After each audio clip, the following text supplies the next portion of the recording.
Hello guys, तो आज के इस वीडियो के अंदर हम लोग न्यूमोकोनियोसिस के बारे में डिस्कस करेंगे। So it is the part of restrictive lung diseases. तो इसमें हमें 3 डिसीजेस पढ़ने हैं, एंथ्राकोसिस, सिलिकोसिस एंड एस्बेस्टोसिस। ठीक है, तो काफ़ी आसान सा टॉपिक है। इसके कई बार आपको प्रीवियस ईयर क्वेश्चन आपके नीट पीजी और INICET में रिपीटेडली पूछे गए, तो काफ़ी इंपॉर्टेंट टॉपिक है। ठीक है, तो स्टार्टिंग विथ न्यूमोकोनियोसिस। देखो, न्यूमोकोनियोसिस का सिंपल मतलब क्या हो रहा है? लंग टिश्यू का फाइब्रोसिस। लंग टिश्यू का fibrosis due to inorganic dust is called as pneumoconiosis. अब इनऑर्गेनिक डस्ट की जो पार्टिकल साइज है वो काफ़ी ज़्यादा डिपेंड करती है कि वो फाइब्रोसिस करवाएगी या नहीं। क्यों? क्योंकि देखो, अगर 1 माइक्रोमीटर की पार्टिकल साइज है इस इनऑर्गेनिक डस्ट की, तो क्या होगा? It will go into alveoli, और इसकी साइज बहुत कम है, तो एल्वेलाई के बाद ये ब्लड में जाएगा, ब्लड के बाद ये कहा जाएगा किडनी में जाएगा, और किडनी के बाद यूरिन के थ्रू ये एक्सक्रीट आउट हो जाएगा। बराबर? तो इट इज़ नॉट हार्मफुल। अगर साइज 1 माइक्रोमीटर है तो ये हार्मफुल है क्या? नहीं है। It is not harmful. अगर मान लेते हैं इस particle size is more than 5 micrometre, तो क्या होगा? It is again not harmful. क्यों? क्योंकि अगर पार्टिकल साइज बहुत बड़ी होगी तो सीलिया जो है इसको क्लियर कर देंगे। राइट? तो दिस इज नॉट हार्मफुल। ठीक है, तो हार्मफुल कौन है? 1 to 5 माइक्रोमीटर साइज। क्यों? क्योंकि ये क्या करेंगे? एल्वेलाई में जाएंगे, एल्वेलाई में जाकर सेटल डाउन हो जाएंगे और ये लंग के टिश्यू को एक्सपांड नहीं होने देंगे। अगर लंग का टिश्यू एक्सपांड नहीं होगा, इसका मतलब क्या हो रहा है? रेस्ट्रिक्ट हो रहा है। So it is called as restrictive lung disease. तो रेस्ट्रिक्टिव लंग डिसीज कॉज करने के लिए पार्टिकल साइज कौन सी रिस्पॉन्सिबल है? 1 to 5 माइक्रोमीटर। ठीक है, अब अगली चीज समझो, कैप्लान सिंड्रोम। अब कैप्लान सिंड्रोम का सिंपल मतलब होता है किसी बंदे को अगर pneumoconiosis along with rheumatoid arthritis हो रहा है, so that is called as Caplan syndrome. ठीक है, ये और कुछ नहीं, pneumoconiosis along with rheumatoid arthritis is called as Caplan syndrome. ठीक है, अब एक एक डिसीज को हम लोग इन डिटेल समझना स्टार्ट करते हैं। देखो, पहला है एंथ्राकोसिस। अब एंथ्राकोसिस का ही दूसरा नाम होता है कोल वर्कर न्यूमोकोनियोसिस। तो अब इसमें हमें क्या क्या पढ़ना है कि भाई कौन सी मिनरल डस्ट इन्वॉल्व है, कौन सा लोब ऑफ लंग इन्वॉल्व है, और इसमें हमें लंग में क्या क्या चेंजेस देखने को मिलते हैं, यह हमें पढ़ना होता है। अब एंथ्राकोसिस में कौन से पिगमेंट का डिपोजिशन होता है, कौन से pigment, I am so sorry, क्या डिपॉजिट होता है? कोल डिपॉजिट होता है। अब mineral dust involve in anthracosis is coal. अब कोल दो प्रकार का हो सकता है, एंथ्रासाइट एंड बिटुमिनस। अभी जो एंथ्रासाइट है, एंथ्रासाइट ये माइनिंग इंडस्ट्री में देखा जाता है। कोल माइनिंग इंडस्ट्री में कौन सा देखा जाता है? एंथ्रासाइट। और bituminous it is seen in firewood cooking. जो कुकिंग में जो कोल आता है दैट इज योर बिटुमिनस कोल। अब आपको एक बात याद रखनी है कि जो एंथ्रासाइट है it can cause coal worker pneumoconiosis, but it is not at all involve in lung cancers. और ये जो बिटुमिनस कोल है, ये जो है कोल वर्कर न्यूमोकोनियोसिस नहीं कराता, लेकिन इससे जो है लंग कैंसर का रिस्क यहाँ पर बढ़ सकता है। ठीक है, समझ गए? So this is mineral dust involve. अब लोब ऑफ लंग इन्वॉल्व, कौन सा लोब ऑफ लंग एंथ्राकोसिस में मोस्ट कॉमनली इन्वॉल्व होता है? Upper lobe. ठीक है, अब मॉर्फोलॉजी ऑफ लंग समझो, लंग के अंदर क्या चेंजेस आते हैं। अब मुझे बताओ, कोल का कलर क्या होता है? कोल का कलर होता है ब्लैक। तो यहाँ पर हमें morphologically black colour nodules in lung and hilar lymph node हमें देखने को मिलेंगे।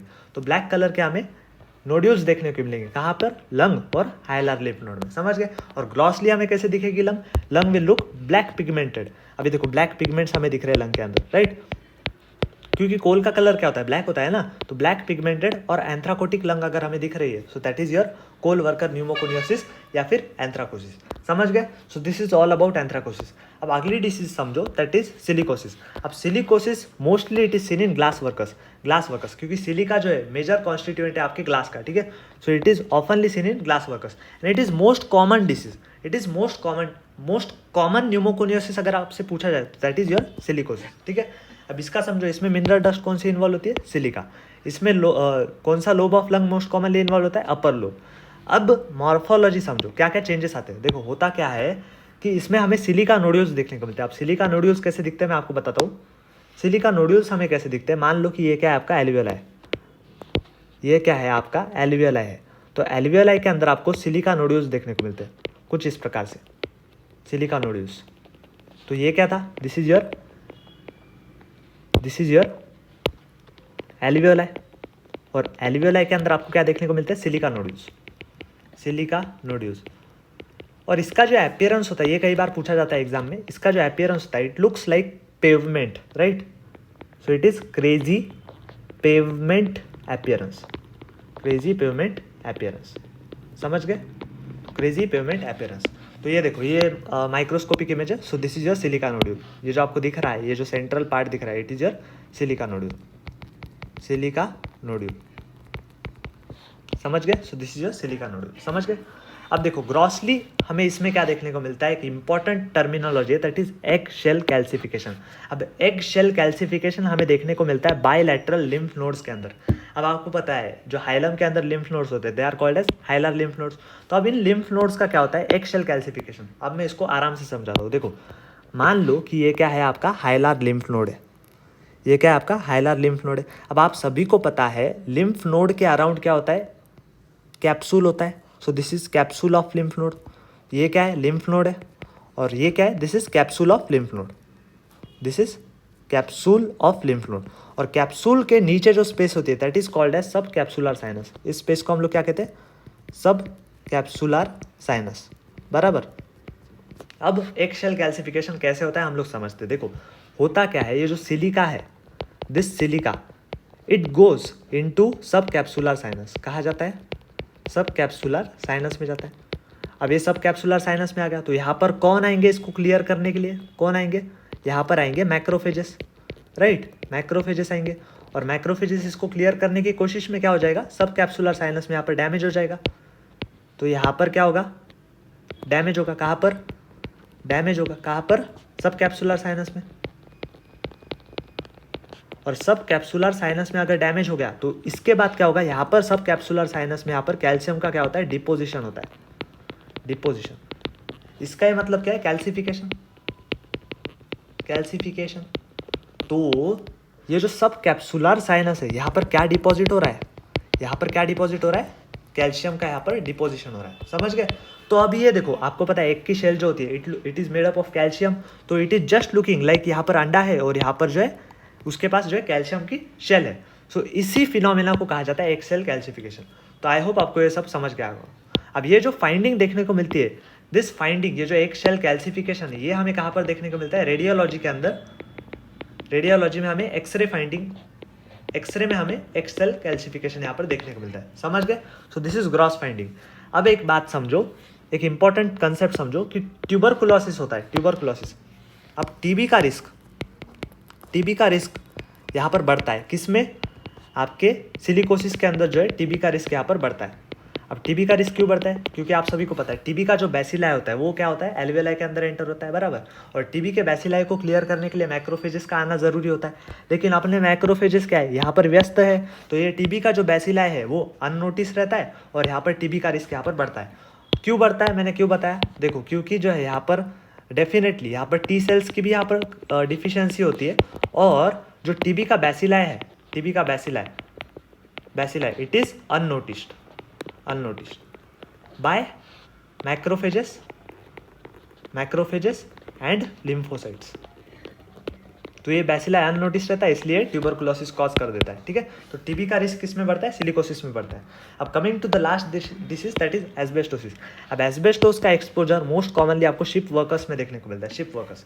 अब एस्बेस्टोस का डस्ट कौन सा होता है, मिनरल डस्ट इन्वॉल्व कौन सा होता है, एस्बेस्टोस। डेफिनेटली कौन सा मिनरल डस्ट इन्वॉल्व होता है, एस्बेस्टोस। अब एस्बेस्टोस 3 फॉर्म्स में आता है आपके पास, एम्फीबोल, क्रोकीडोलाइट एंड सर्पेंटाइन। अब एम्फीबोल जो होता है it is sharp, it is a straight and sharp. ये देखो कुछ ऐसा होता है एम्फीबोल, स्ट्रेट एंड शार्प, ये काफ़ी पॉइंटेड होता है और शार्प होता है। और दूसरा क्या है, serpentine. Serpentine is a snake like, it is a snake like. तो ये इसके मिनरल डस्ट इन्वॉल्व। अब कौन सा लोब ऑफ लंग ये इन्वॉल्व करते हैं, most commonly they involve lower lobes of lung. अब मॉर्फोलॉजिकल क्या होता है, इसमें फीचर क्या होता है, ध्यान से समझो। देखो इसमें हमें देखने को मिलती है फेरुजिनस या फिर एस्बेस्टोस बॉडी। अब फेरुजिनस या फिर एस्बेस्टोस बॉडी का सिंपल मतलब क्या होता है, मान लेते हैं कि मेरे पास क्या है यहाँ पर, ये एस्बेस्टोस है। क्या है, एस्बेस्टोस। थोड़ा कलर अलग यूज़ करता हूँ मैं। मान लेते हैं मेरे पास क्या है, ये एस्बेस्टोस है, एस्बेस्टोस। अब इस एस्बेस्टोस के ऊपर क्या हो जाता है, यहाँ पर हीमोसिड्रिन का डिपोजिशन होता है। किसका डिपोजिशन होता है, हीमोसिड्रिन का कलर आप सभी को पता है कौन सा कलर होता है, ब्राउन कलर होता है। तो फेरुजिनस बॉडी या फिर asbestos body is nothing but it is combination of asbestos body along with hemosiderin. तो asbestos body coated with haemosiderin,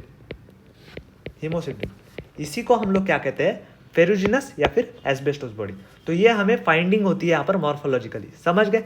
अब ये जो एस्बेस्टोस बॉडी है या फिर फेरुजिनस बॉडी है, आप देख सकते हो कि ये काफ़ी ज़्यादा पॉइंटेड है। मैंने कहा था पहले आपको ये पॉइंटेड एंड सिर्फ इसके, तो इट कैन बेसिकली पोक द लंग्स, ये क्या कर सकता है, पोक द लंग्स कर सकता है, लंग को ये पोक कर सकता है, और यहाँ पर माइक्रो हीमोरेजेस फॉर्म कर सकता है लंग के अंदर। रेड कलर यूज़ करता हूँ मैं, हीमोरेजेस अच्छा लगेगा है ना। तो ये क्या कॉज कर सकता है, माइक्रो हीमोरेजेस, माइक्रो हीमोरेजेस ये कॉज कर सकता है। ठीक है, समझ गए, ओके। और ये जो फेरुजिनस बॉडी है, it is stained by Perls Prussian blue, Perls Prussian blue, समझ गए, ओके। और ये माइक्रोस्कोपिकली देखो, ये फेरुजिनस बॉडी है, राइट, फेरुजिनस बॉडी और कुछ नहीं, it is asbestos body coated with hemosiderin, समझ गए। अब ग्रॉसली अब और क्या क्या करा सकता है लंग के अंदर, पहले तो ये प्लूरल प्लेक्स फॉर्म कर सकता है। प्लूरल प्लेक्स का सिंपल मतलब होता है, प्लूरल प्लेक्स का मतलब होता है सरफेस पैचेस ऑन प्लूरा। अगर सरफेस पैचेस दिख रहे हैं प्लूरा के जो सरफेस पे, वहाँ पर अगर पैचेस दिख रहे हैं मुझे ऑन प्लूरा, तो उसको हम लोग कहते हैं प्लूरल प्लेक्स। ठीक है, फिर ये क्या कॉज कर सकता है, प्लूरल इफ्यूजन ये कॉज कर सकता है। लंग का ये फाइब्रोसिस कर सकता है, ये इंपॉर्टेंट है, लंग का फाइब्रोसिस कर सकता है। और it can also increase the risk of lung cancer, it can also increase the risk of lung cancer. तो लंग कैंसर का रिस्क सबसे ज़्यादा किस में होता है, आपके एस्बेस्टोसिस के अंदर सबसे ज़्यादा होता है। अब यहाँ पर एक इंपॉर्टेंट कंसेप्ट है, देखो मोस्ट कॉमन, अगर आपसे पूछा जाए मोस्ट कॉमन लंग कैंसर जो हो सकता है in asbestos exposure, that is your adenocarcinoma, adenocarcinoma. And अगर आपसे पूछा जाए कि most specific cancer, that is your mesothelioma, mesothelioma. ये काफ़ी रेयर होता है लेकिन ये स्पेसिफिक है। अब इसका मैं आपको मतलब बताता हूँ। देखो मान लो कि मुझे एस्बेस्टोस का एक्सपोजर हुआ, मुझे क्या हुआ, एस्बेस्टोस का एक्सपोजर हुआ, तो मुझे मोस्ट कॉमन लंग कैंसर इस वजह से कौन सा हो सकता है, adenocarcinoma. So this is first concept कि मुझे अगर most commonly lung cancer adenocarcinoma हो सकता है तो that is because of asbestos exposure. अब अगर मैंने ऐसा कहा कि मुझे मीजोथेलियोमा है, मुझे क्या है, मीजोथेलियोमा है, तो मुझे प्रीवियसली मैक्सिमम मतलब 100%ली एस्बेस्टोस का एक्सपोजर हुआ है। So that is most specific कि मुझे अभी मीजोथेलियोमा है तो मुझे मोस्ट स्पेसिफिकली क्या हुआ था, प्रीवियसली एस्बेस्टोस का एक्सपोजर हुआ था, right. So this is about lung cancers. ठीक है, तो I hope it is clear to you guys. मैंने आपको क्या क्या बताया, मैंने आपको एंथ्राकोसिस बताया, मैंने आपको सिलिकोसिस बताया एंड मैंने आपको एस्बेस्टोसिस बताया। So thank you very much guys, मिलते हैं नेक्स्ट लेक्चर।